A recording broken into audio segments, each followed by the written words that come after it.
शुक्राचार्य, शीघ्र कैलाश पर उपस्थित हो। ओम नमः शिवाय। शुक्राचार्य, हमारे इतने समझाने पर भी तुमने दैत्यों के प्रति अपना पक्षपात नहीं छोड़ा। हमारे द्वारा प्रदान मृत संजीवनी विद्या से मृत दैत्यों को पुनर्जीवित कर उनमें युद्धोन्माद जगाया और मृत देवताओं को यूं ही छोड़ दिया। मैं दुविधा में पड़ गया था भोलेनाथ। दुविधा? कैसी दुविधा? कर्म विमुख हो जाने की दुविधा। यदि ये दैत्य गुरु शुक्राचार्य मृत दैत्य को जीवित करने का कर्म न करता तो। शुक्राचार्य, तुमने पहले भी कई बार इस उदाहरण का उल्लेख किया है। ये उदाहरण शुक्राचार्य के कर्मों का विधान है देवदेव।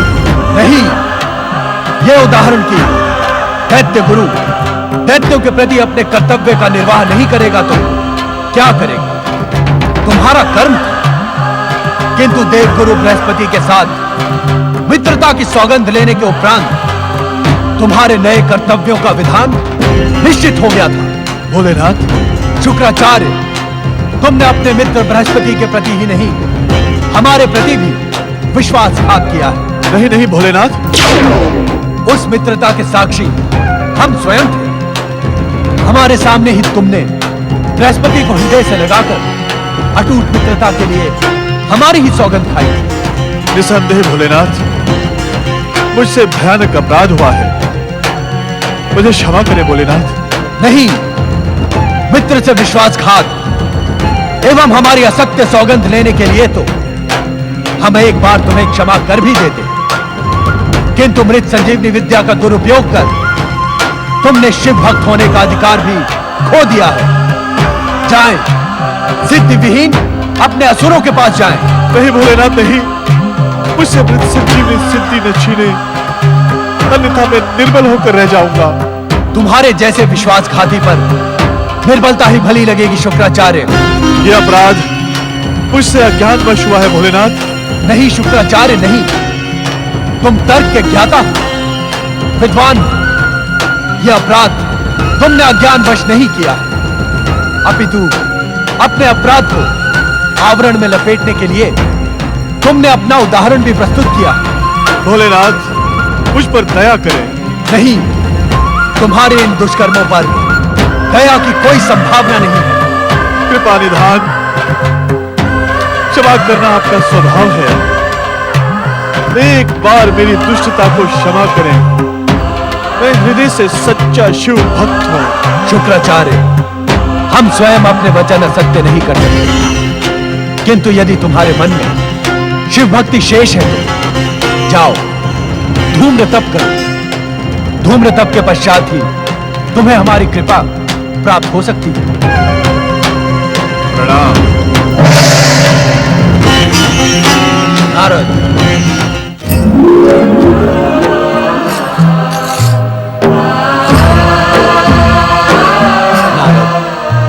अदृश्य रूप में तुम जो समाचार लेकर कैलाश पर उपस्थित हुए थे, उसका परिणाम तुमने स्वयं देख लिया।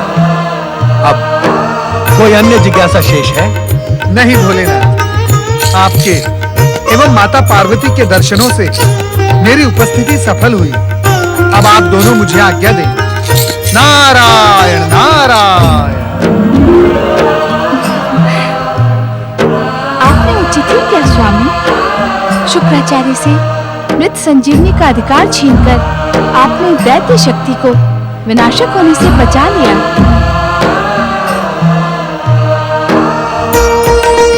ओम नमः शिवाय, ओम नमः शिवाय, ओम नमः शिवाय, ओम नमः शिवाय, ओम नमः शिवाय।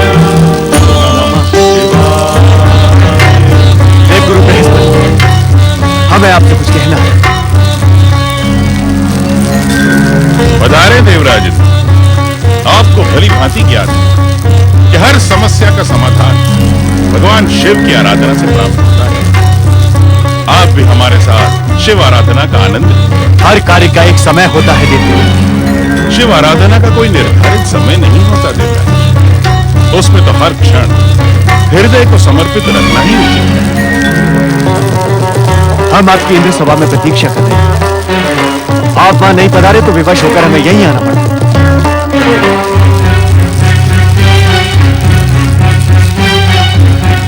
कहें देवराज। मैं आपसे कहने नहीं है गुरु, आपको बताने आया हूं। क्या आपको ज्ञात है अपने परम मित्र के कुकृत्य? हमारा परम मित्र? हाँ, आपका परम मित्र और देवताओं का परम शत्रु। आप दैत्य गुरु शुक्राचार्य के विषय में बात कर रहे हैं? अच्छा है, अच्छा है आपने परम शत्रु को पहचान तो लिया। क्या किया है दैत्य गुरु शुक्राचार्य? ये कहे देवगुरु की क्या नहीं किया है। भगवान शिव से पुनः प्राप्त मृत संजीवनी का प्रयोग करके मृत असुरों को जीवित कर उनमें युद्धोन्माद जगाया है। अब असुर पुनः स्वर्ग पर आक्रमण करने के इच्छुक हैं।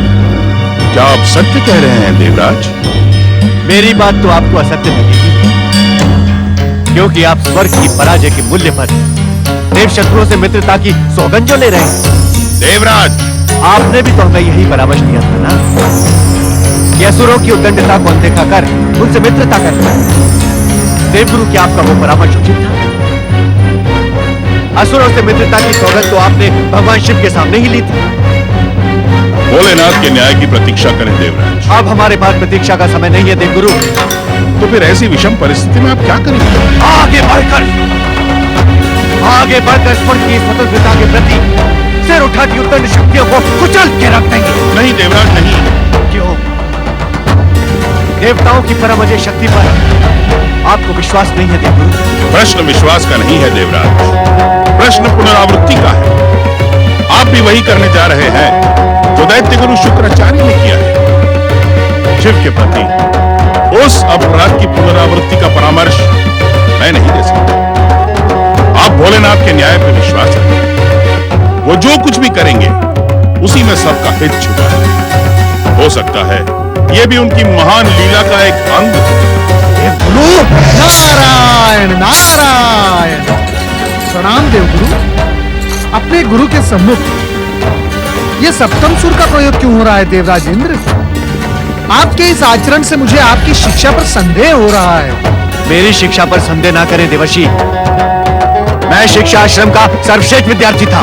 देवराज, मैं आश्रम में प्राप्त शिक्षा को पूर्ण शिक्षा नहीं मानता, क्योंकि आश्रम में प्राप्त शिक्षा ज्ञान की श्रेणी में नहीं आती। अर्थात ज्ञान की शिक्षा कहीं अन्यत्र भी प्राप्त की जाती है। हाँ देवराज, आश्रम की शिक्षा तो ज्ञान प्राप्त करने का एक साधन मात्र है, क्योंकि भाषा ज्ञान के बिना वेदों एवं शास्त्रों का स्वाध्याय नहीं हो सकता। अर्थात आश्रमों में मात्र भाषा ज्ञान की शिक्षा दी जाती है। ये नई परिभाषा आप सुन रहे हैं देवगुरु? ये परिभाषा नई नहीं है देवराज, शाश्वत है। आप भी इसे ध्यान से सुने, संभवतः आपका कुछ कल्याण हो जाए। हाँ देवराज, वेद, शास्त्रों एवं पुराणों की कठिन अभिव्यक्तियों को समझने के लिए आश्रम की शिक्षा उपयोगी मानी जा सकती है, किंतु क्या देवर्षि? किंतु ज्ञान का स्तर इससे ऊंचा है। अच्छा, हाँ देवराज इंद्र, ज्ञान प्राप्त करने के केवल दो ही उपाय हैं। पहला बाह्य, दूसरा आंतरिक। बाह्य, आंतरिक? मैं कुछ समझा नहीं देवर्षि। कच, तुम विद्यार्थी हो इसलिए शीघ्र समझ जाओगे, परंतु देवराज इंद्र संभवतः समझ के बिना समझे। नारायण नारायण। देवराज इंद्र, स्वाध्याय एवं सत्संग ये ज्ञान प्राप्त करने का पहला एवं बाह्य उपाय है। चिंतन एवं मनन ये दूसरा एवं आंतरिक उपाय है। स्वाध्याय, सत्संग, चिंतन एवं मनन।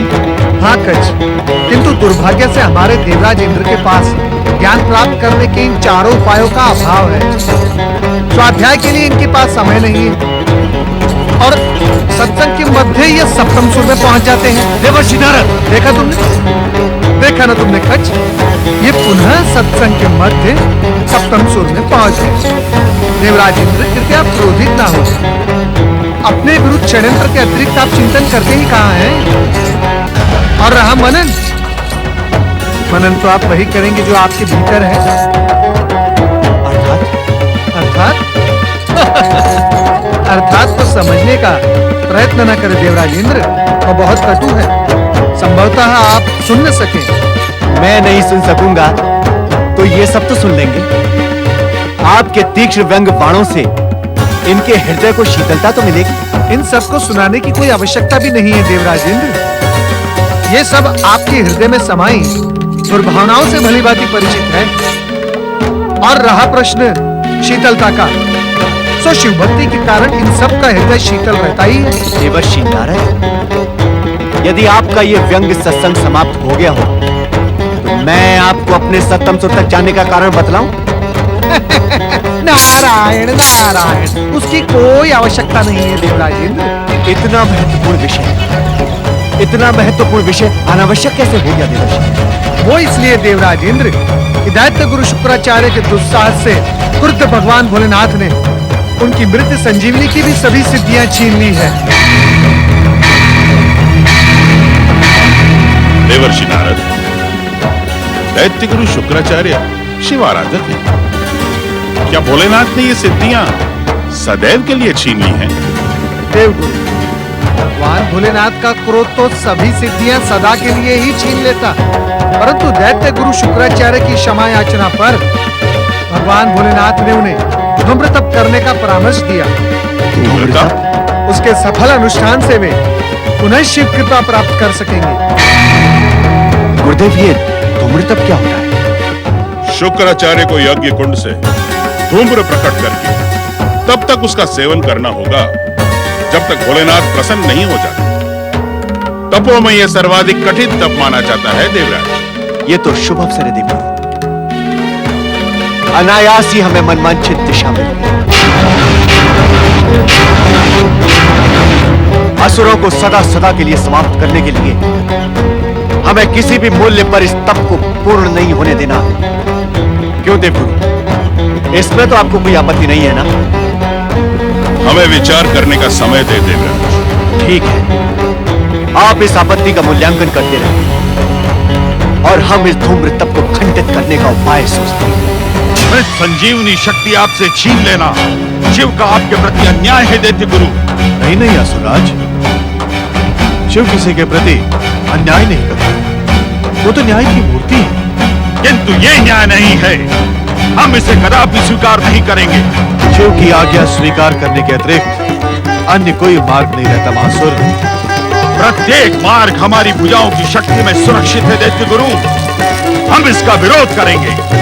महासुर, तुम्हें अपने इस विरोध को तब तक रोकना होगा जब तक मेरा धूम्र तप पूर्ण नहीं हो जाए। ये असंभव है।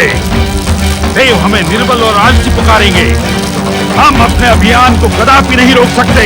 महासुर, इतना उत्तेजित मत हो, अन्यथा तुम्हें शिव कोप का भागी बनना पड़ेगा। शिव सदैव दुष्ट देवताओं की ही सहायता क्यों करते हैं?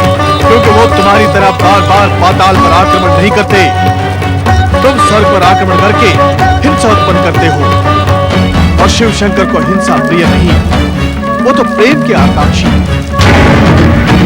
सुनो महासुर, कल प्रातः ब्रह्म मुहूर्त में मैं शिव शंकर को प्रसन्न करने के लिए धूम्र तप का प्रारंभ करूंगा और जब तक मेरा यह तप पूर्ण नहीं होगा तब तक तुम सब शांत रहोगे, कोई विरोध नहीं करोगे। ये मेरा विश्वास है और आदेश भी। यदि तुमने इसे नहीं माना तो तुम सब नष्ट हो जाओगे।